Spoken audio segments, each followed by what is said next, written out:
Isa sa mga kinakatakutan natin is yung mag-wild yung motor natin. Paano kung mangyari sa atin yun at hindi natin alam ang gagawin natin? So sa video ito, tatalakayin natin yung iba't ibang wild sa ating mga motor. So mag-start na tayo. Magandang araw sa inyo mga kabiker, purihin ng Panginoon. Simpleng tutorial lang to, pero mahalaga sa atin to dahil pag naranasan natin itong ganitong mga bagay, baka buhay natin ang mawala. Kaya dapat yung malaman itong mga bagay na to. May iba't ibang klase na pagwawild ng motor. Meron na tayong isang video na tungkol sa pagwawild na napaka-importante naman. At tingnan naman natin ngayon yung mga bagay na pwedeng gawa ng remedyo o ayusin. So iba't ibang klase ng wild, no?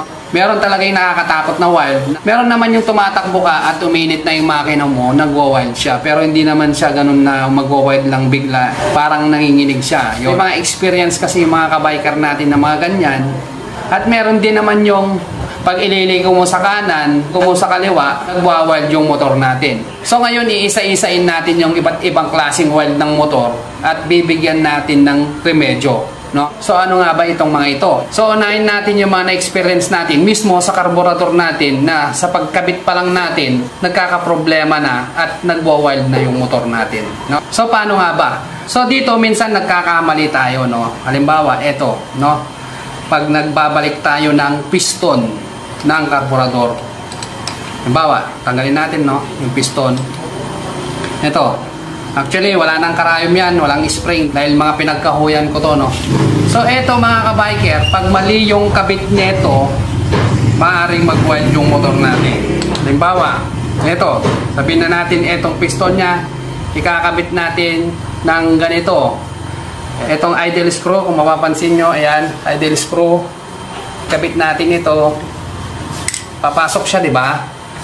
Pero, kung mapapansin nyo, sa loob, nakaangat yung piston. Ayan o. So, hindi bumaba doon sa pinaka-lapat niya. Pero, pag binaligtad natin yan, at ito ang nilagay natin, itong hiwa, dito sa may idle screw, tingnan nyo. Ayan ha. Pasok natin. Ayan. Kung mapapansin nyo, ito na yung piston, lumapat na siya doon sa ilalim. Kumpara kanina, pag ganito, hindi siya lalapat. Ayun, nasa taas lang siya mga kabiker.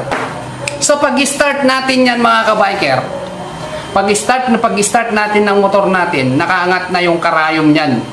Magwa-wild yan. Tataas yung minor niya. Yun yung mga klase ng wild na tumataas yung minor, hindi yung nagwa-wild na nanginginig yung motor.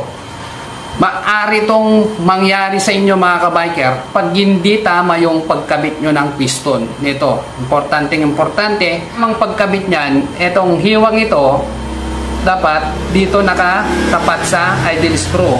Ito. Ayan. So, pag nilaglag mo yan, pasok. And then, makikita nyo sa loob, ayan, nakalapat yung piston niya sa ilalim. Ayan o. Nakalapat. Kumpara kanina, pag pinasok mo, no, nakaangat ito. Itong piston na to, nakaangat. Nakaganyan, no. So, nakaangat na yung karayom niyan. Maaring mag-wild yung motor natin dahil lang sa maling pagkabit. Lalong-lalo na dito sa mga round slide na carburetor. To round slide kasi ito mga to. So sunod naman natin mga kabiker yung klaseng wild na mararanasan natin pag yung kable natin ganito na. Halimbawa ito. Itong throttle cable natin. Ayan, kung mapapansin nyo, hindi nyo mapapansin. Ano yan, no? Meron nang nakakasugat. Ito. Mga nakakasugat na, oh. Hindi na maayos ang balik niyan, mga kabiker. Halimbawa, hilahin ko. Ayan, oh. Ang higpit. Ayan. Ang higpit, no? Ayan. Mahigpit siya. Tapos, pag lumalabas, mahigpit din. Kasi nga, meron ng mga himulmul. Ayaw na bumalik, oh. Meron ng himulmul. Ayan natin. Ayan o. Kung hindi nyo mapapansin mga kabiker, ito. Ayan, may nakakasugat na. Ito. Alam nyo kung baga yung sa tela, yung mga himulmul ng alambre niya, lumabas na. Hindi kasi mapapansin sa sobrang liit. Gabuhok.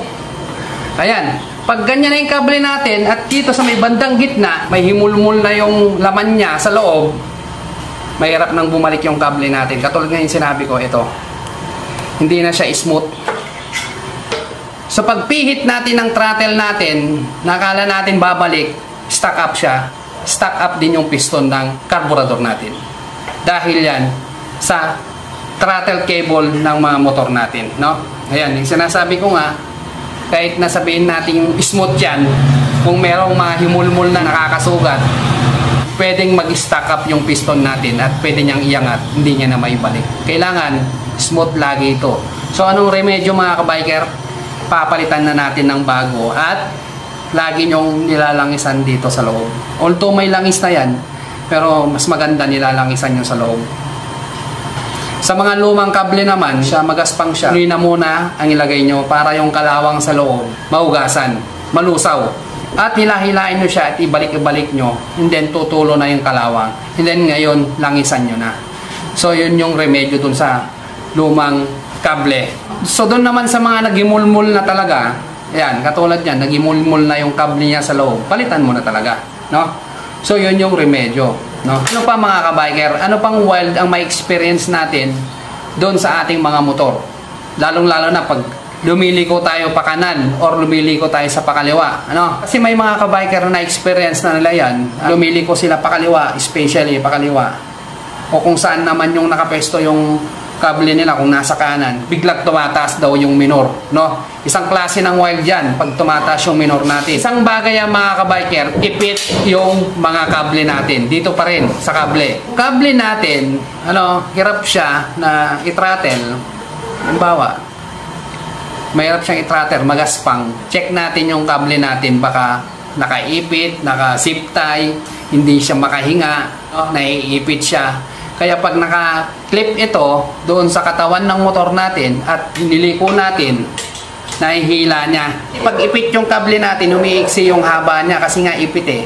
Pero pag smooth yan, nag-play yan, kahit nahilain pa yan, halimbawa dito naka-clip sa dulo, hihilain niya yan, siyempre, maiksi.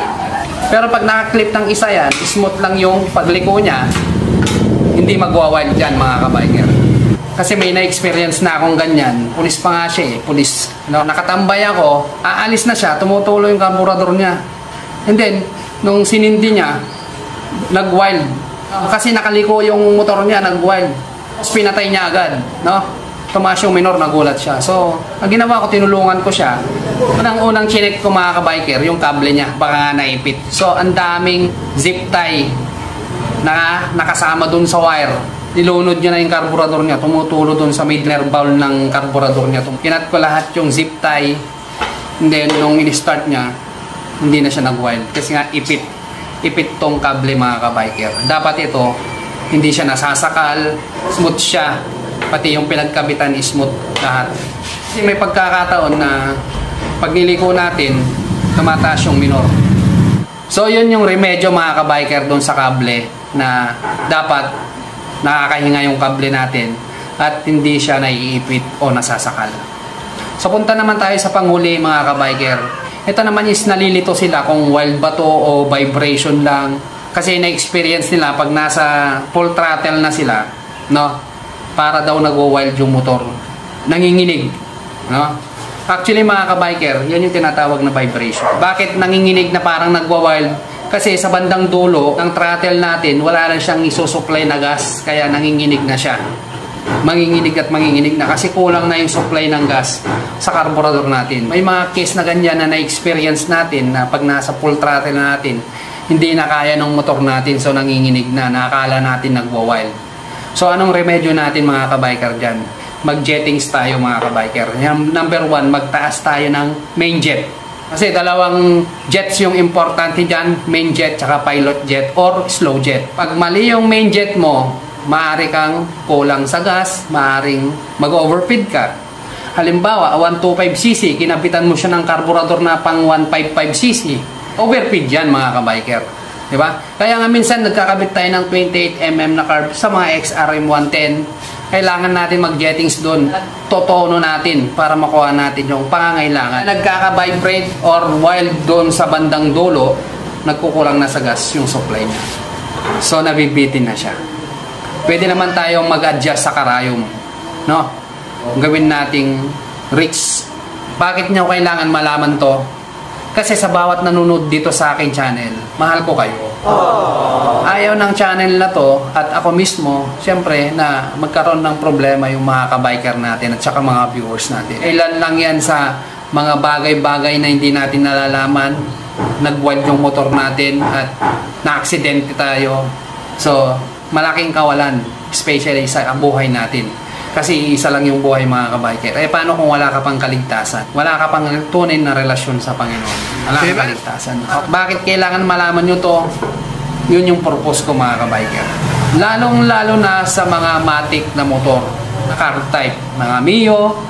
Pag nag-wild dyan, nako, hindi mo alam kung saan ka sasalpok. Meron kasi yung nagwa-wild kahit napatayin mo na yung susi, wala pa rin. So ayaw natin mangyari sa inyo yun mga kabiker. Kaya doon sa mga nabanggit natin mga kabiker, kung meron pa kayong mga na-experience na mga pag-wild sa inyong mga motor, i-comment nyo lang sa ating comment section para i-try nating sagutin o remedyohan yung ganong problema. So I hope mga kabiker at doon sa mga nakapanood na meron kayong konting natutunan sa ating maikling video. So yun lang mga kabiker, shoutout na tayo. Shoutout kay Malawak na Ilog. Yan, yung first shoutout natin. Shoutout kay Nash TRD. Shoutout din kay Roderick Hasmin. Shoutout kay Jason Flores. And then yung panguli, shoutout kay Baby Messiah Grace Montilla. So yun lang mga kabiker, kung bago lang kayo sa aking channel, marami po tayong tutorial about motorcycle, no? So check nyo yung channel natin, Chris Custom Cycle. Marami po tayong video patungkol sa mga motor. So huwag nyo kalimutan mag-like, i-share yung video at mag-subscribe.